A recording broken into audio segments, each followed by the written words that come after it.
The Story of Ferdinand by Monroe Leaf and drawings by Robert Lawson. Once upon a time in Spain,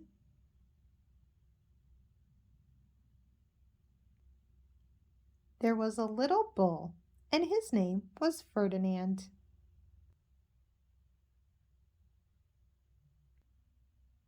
All the other little bulls he lived with would run and jump and butt their heads together.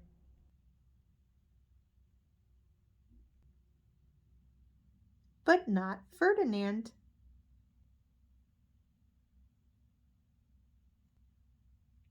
He liked to sit just quietly and smell the flowers.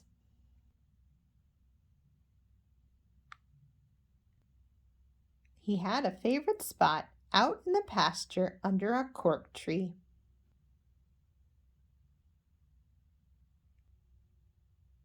It was his favorite tree, and he would sit in its shade all day and smell the flowers.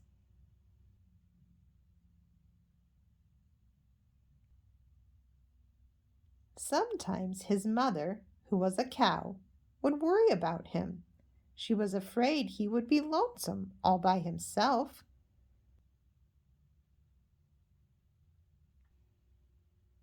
"Why don't you run and play with the other little bulls and skip and butt your head?" she would say.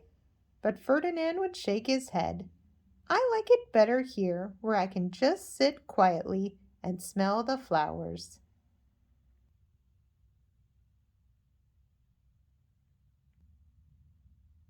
His mother saw that he was not lonesome, and because she was an understanding mother, even though she was a cow, she let him just sit there and be happy.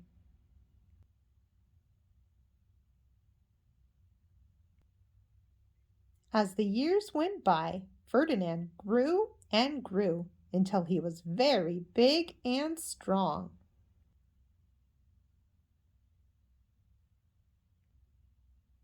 All the other bulls who had grown up with him in the same pasture would fight each other all day. They would butt each other and stick each other with their horns. What they wanted most of all was to be picked to fight at the bullfights in Madrid.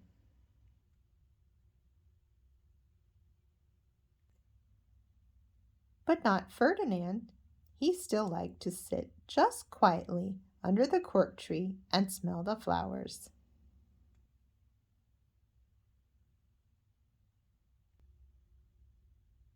One day, 5 men came in a very funny hats to pick up the biggest, fastest, roughest bull to fight in the bullfights in Madrid.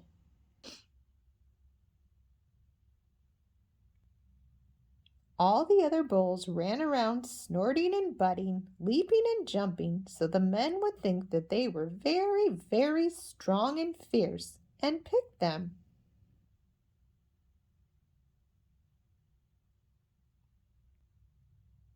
Ferdinand knew that they wouldn't pick him, and he didn't care, so he went out to his favorite cork tree to sit down.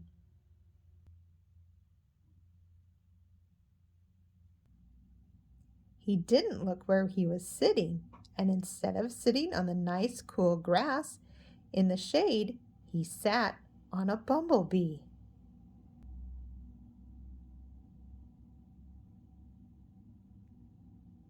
Well, if you were a bumblebee and a bull sat on you, what would you do?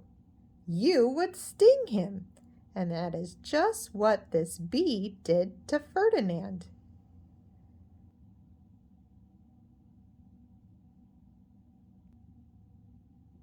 Wow! Did it hurt? Ferdinand jumped up with a snort. He ran around puffing and snorting, butting and pawing the ground as if he were crazy.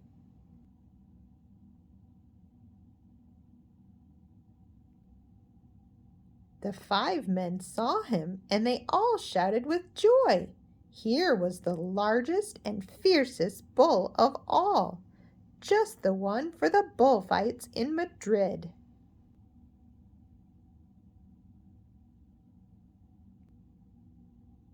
So they took him away for the bullfight day in a cart.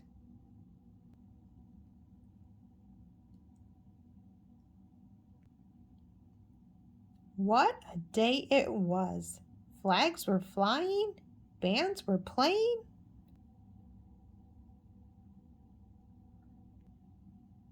and all the lovely ladies had flowers in their hair.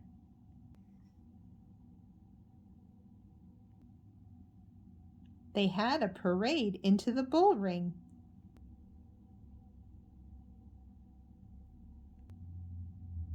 First came the banderilleros with long, sharp pins with ribbons on them to stick in the bull and make him mad.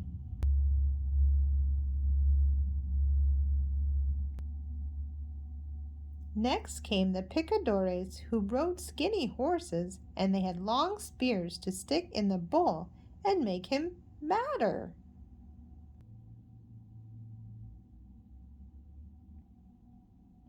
Then came the matador, the proudest of all. He thought he was very handsome, and he bowed to the ladies. He had a red cape and a sword, and was supposed to stick the bull last of all.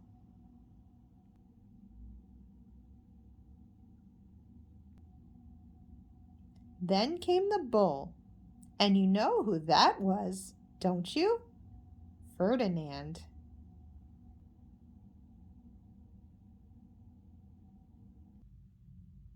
They called him Ferdinand the Fierce, and all the banderilleros were afraid of him, and the picadores were afraid of him, and the matador was scared stiff.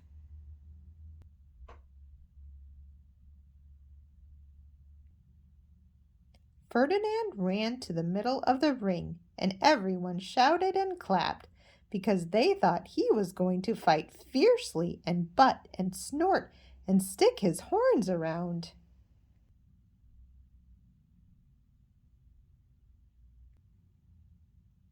But not Ferdinand.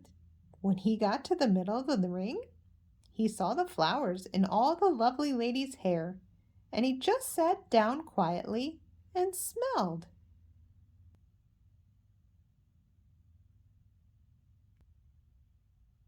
He wouldn't fight and be fierce no matter what they did. He just sat and smelled. And the banderilleros were mad, and the picadores were madder, and the matador was so mad he cried because he couldn't show off with his cape and sword.